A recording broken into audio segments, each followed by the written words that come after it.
Ini menurut saya aneh. Pendidikan kita ini anehnya kenapa?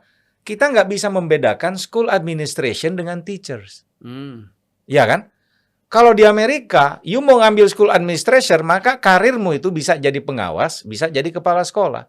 Kalau teachers, you doing research tentang subjekmu, menjadi master teachers. Kan karirnya begitu. Jadi pilihannya kita nih enggak. Dari guru, kalau dia dekat dengan kepala dinas, dia bisa jadi kepala seksi di kepala dinas, dia bisa jadi kepala sekolah, dia bisa jadi pengawas. Ini terserah yang ngangkat nih. Kita nggak punya Bang kayak begitu, pemisahan itu. Satu itu. Yang kedua, kalau saya analisis kurikulum yang ada di IKIP, UNY misalkan, dan lain sebagainya, itu anak-anak yang sekolah kayak dulu itu, kayak IKIP itu mereka baru ada praktek lapangan mengajar itu ketika semester 7, semester 8. Ini aneh. Di Finland, di negara-negara maju, orang belajar pedagogis itu semester 2, 3 itu udah bikin riset ke sekolah. Dia nggak diem di kampus. Jadi pengalaman lapangan itu untuk terjun ke sekolah itu at the earlier itu udah dikasih. Kita nih enggak.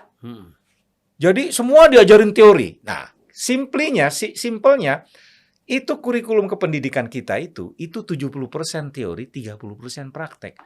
Saya maunya dibalik. 70 praktek, kasih teorinya yang sederhana aja. Jadi stagnannya itu di situ itu sehingga misalkan sistem. Jadi bayangkan guru sudah 5 tahun, calon guru ini kuliah sudah 5 tahun, dia lulus dari tarbiyah misalkan, lulus dari IKIP, dia ngambil IPS, dia ngambil biografi. Begitu dia mau jadi guru, dia harus punya sertifikat lain. Iya kan? Akte 4 untuk SD, akte 5, macam-macam, PPG. Sistemnya begitu. Saya bilang kenapa nggak di-cut aja, udah 5 tahun ini, you ubah aja kurikulumnya, sehingga nggak perlu lagi pendidikan tambahan yang memerlukan modal lagi, kan gitu. Nah, ini nggak pernah dilakukan nih oleh menteri siapapun. Kalau saya bilang, saya balik. 70% you ajari teori, karena 70% itu praktek lapangan. Karena apa? Misalkan gini, mohon maaf, saya ngajar di kampus, salah satu kampus. Mahasiswa itu saya suruh turun ke lapangan. Saya bilang, kau cek, di sekitar kampusmu ini ada berapa sekolah? Buat apa, Pak? Cek aja, saya bilang. Cek. Begitu dihitung, itu jumlahnya hampir 750, artinya 500-an tuh. Hanya dalam jarak 2 kilometer. Di sini ada fakultas kependidikan, tapi mereka nggak aware apa yang terjadi dengan sekolah di sekitar ini. Iya kan? Kemudian saya suruh lagi riset. Coba tanya kapasitas gurunya dan lain sebagainya. Coba tanya macam-macamnya. Itu orang kampus, dekannya bingung. Mas Bedowi, ini anak baru semester 2. Kenapa harus turun ke lapangan? Saya bilang aneh ini orang. Jadi saya mendesain sendiri silabus saya akhirnya. Anak semester 2 saya suruh turun ke lapangan. Nah, di kita nih enggak. Itu yang membuat sense of environment, of school environment itu enggak jalan. Jadi kepedulian dia terhadap sekolah ini adanya ketika dia prakteknya ngapain? Praktek ngajar. Di akhir semester 9. Ngajar pun terbatas. Salah-salah tuh anak masuk ke sekolah cuma disuruh dampingin doang, 1. Yang kedua suruh motokopi. 3 suruh ngabsen siswa. Sistem kita ini sangat lumpuh di situ. Nah, kalau saya bilang saya balik itu.